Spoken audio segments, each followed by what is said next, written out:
So like I said before, TF2 was in a weird spot. We can only have LAN events if we organize them ourselves and we piggyback off somebody else and it's super cheap. So to be able to get into the main rotation of DreamHack costs way too much money for TF2. So that was impossible. But we knew some people that owned a booth inside DreamHack Winter. So they invited us to come and run a LAN tournament. They got in touch with me and they said, do you think you'd be able to run a LAN tournament that would be unofficial, not associated with DreamHack, but would be run inside the exhibition area of DreamHack Winter? And so I was like, yeah, sure, okay, we can make that happen. The fact that we're at DreamHack is hype enough. That's how small TF2 was. We were grasping at straws to the point where even just being on the same property in some way associated with DreamHack was a huge deal for us.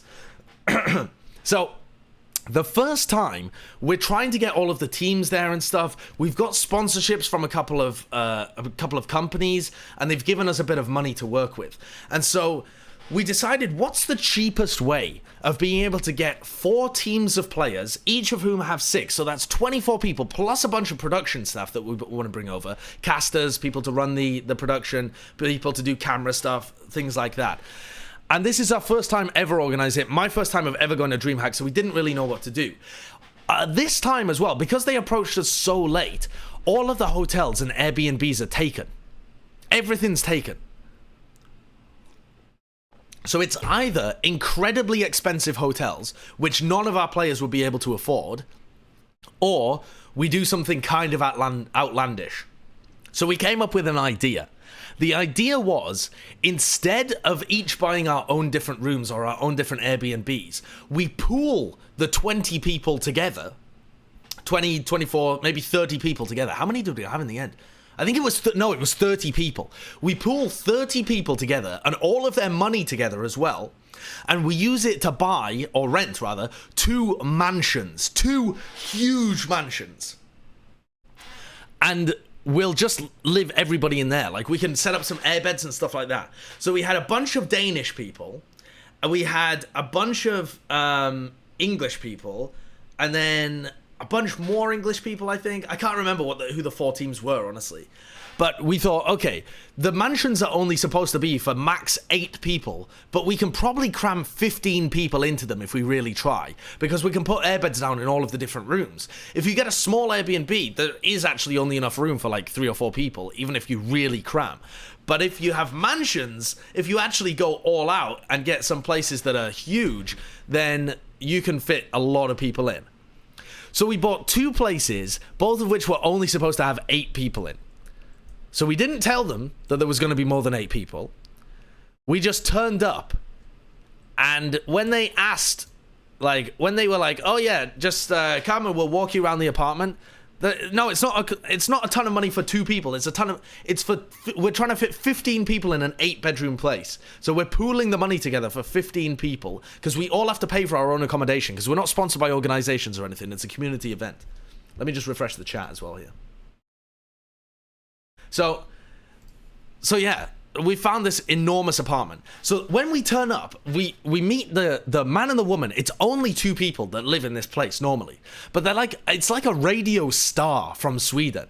So we're in Jönköping, this place that the DreamHacks are always set up in, and he's got the fridge is stacked with food, and he's like, yeah, just eat any of the food you want. The house is gorgeous. I mean, it's enormous. It's a huge apartment complex. He's like, do you mind like keeping it down late at night though, because we've got some people underneath who are so good, who are so old, they'll they need to go to bed fairly early on.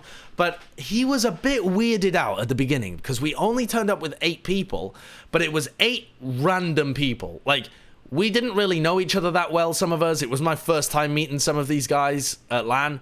And so he could tell that this was an odd bunch of people. And I think he knew some weird shit was going to go down. But he was still super nice to us. We go to the other apartment, and again, same situation. 8 people turn up, this kind of stuff. But he was suspicious. Mega suspicious. And so what he did was... Yo, who is Santa? Thank you for the Twitch Prime. What he did was, he he sat outside of his own apartment and monitored how many people were going in and out of it. So while we're living it up inside this giga mansion that we've hired, he's outside. Happy birthday, Super, by the way. Happy birthday, dude. He's outside recording how many people are coming in and out of the apartment.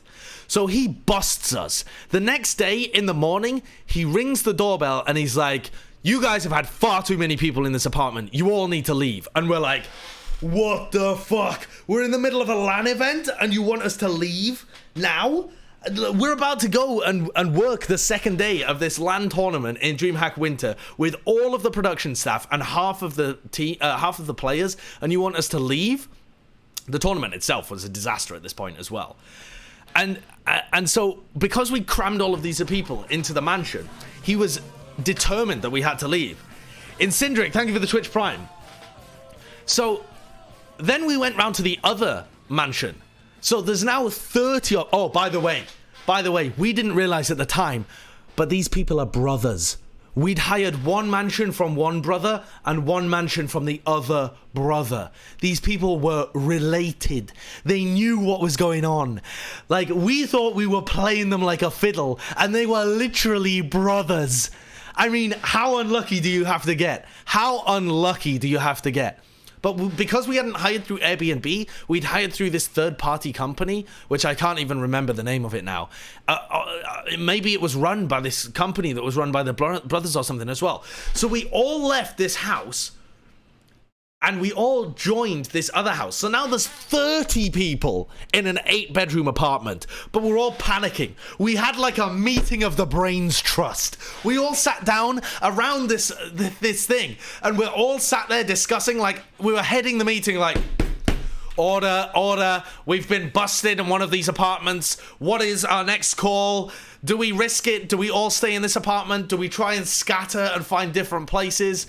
Do we try and sleep at the DreamHack area? It was, yes, 30 people, 2 brain cells, something like that. Hey, Narwhal, thanks for the Twitch Prime. So, we're in this room, like, panicking. And one guy, the one Swedish person with brains, a guy called Hallo, says, okay, maybe if we just say to the original owner, we'll pay extra for the other people. So we'd already ruled out the idea of actually fitting 30 people in one 8-bedroom apartment. That was guaranteed to go wrong. We couldn't all just sleep at the arena at DreamHack because, first of all, we hadn't paid for it. We didn't have the passes. And we couldn't sort it out quickly enough because it was now the end of the day. We'd wasted all of that time trying to figure out and negotiate with this dude and try and make him not kick us out. And so we've now wasted an entire day, and it's got to the point where we need to sleep. No, Hallo, not Halo. So Hallo decides we should approach the original guy who kicked us out of his house and say, okay, if we give you some extra money per person, can we have these people sleep there? And this is what he said to us. He said, if you don't go through the website and just give me cash in hand and pay me something outrageous, like $100 per night for each individual extra person you have. And you're not allowed to sleep on any of the furniture. You just have to sleep on air beds on the floor, and you all have to spoon like 3 to a bed. If you do all of that, I'll let you stay inside the house. So we had a meeting of the brains trust again. This was on the phone. We got one of the Swedish people to ring him up. The Swedish guy comes off the phone and he's like, okay, I've negotiated. This is the best we're gonna get. This is the offer that's on the table. We all have to cram into beds, or Onkaya was there, man. Thank you for the Twitch Prime. This story is true, dude. It's so true. So he comes back, and this again is the meeting of the brains trust, and they've got off the phone and they're like, okay, this is the best deal we're gonna get. We gotta do it. So genuinely, we had a pot. We found a bowl somewhere, and we're all sat around this table, pulling money out of our pockets, pulling Swedish krona out of our pockets. Like, okay, is this enough? Like, piling these coins into the table, pouring them into a pot. Like, we got a pot, and we're like,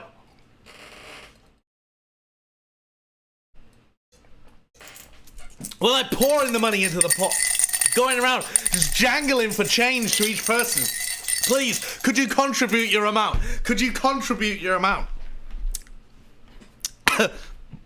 Oh, Oh, I haven't even told you guys the fucking opening.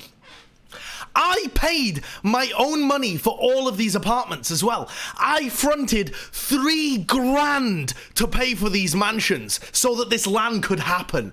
Because otherwise people didn't have the money. The players didn't have the money to be able to front this. So I fronted $3,000 so that this LAN event could happen. By the way, didn't have a job at the time. That was my student loan. That was what I needed to be able to live on.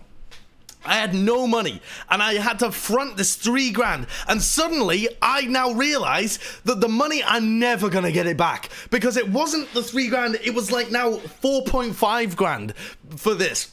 Where did I get the money? I was very frugal when I was at uni, so I used to get like a fairly large student loan and spend almost none of it, and like live incredibly cheaply, and then just in case I had a disaster. So I stupidly used all of my savings to front this LAN to make sure that the LAN happened, because it was our first ever time at DreamHack and it wouldn't have happened unless I was able to. I know, Team Fortress 2 Esports Omega lol. Absolute disaster of a TF2 event. So I'm like mega panicking myself, because we're going around jangling for change just to be able to get the extra money to pay for the apartments. But these guys, these poor players, have not even paid the original amount to get the apartment in the first place. So I'm like, oh my god, I'm never gonna get this money back. I'm never gonna get this money back. Just absolute panic zone.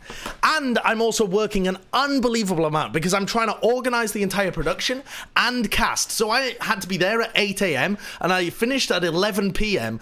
and then we were drinking on the nights afterwards as well. So I'm a shell, a husk of a human being, because I was the only liaison. I foolishly didn't delegate enough, and so I was the only liaison with the sponsors and with the production, and I was casting the event. So it was mega dumb, absolute mega dumb.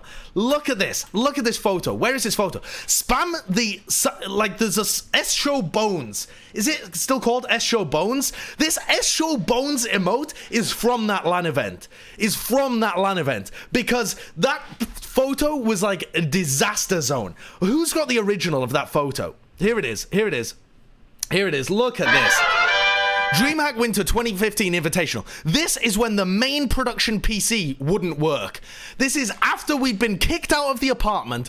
We have to pay an extra $1,500, something like that, and the PC, the main PC that we're running the production out of, broke. And so me and Bones were just crying. We were just on the verge of tears. Like, this is a broken man. This is a broken husk of a human being. This is me incredulous that things are working. This is the production PC that ended up breaking. That's us just absolutely panicking. David the win. That face sums up the entire LAN. It was not a good LAN. It was not a good LAN. It was not a good LAN by any stretch of the imagination. How do I look older 4 years ago? I know, man. Oh my word. Okay, so that was DreamHack Winter. Basically, the LAN event finished. The production was terrible because the PCs that we used were garbage, and we lagged our way through it, but okay, we got to the end.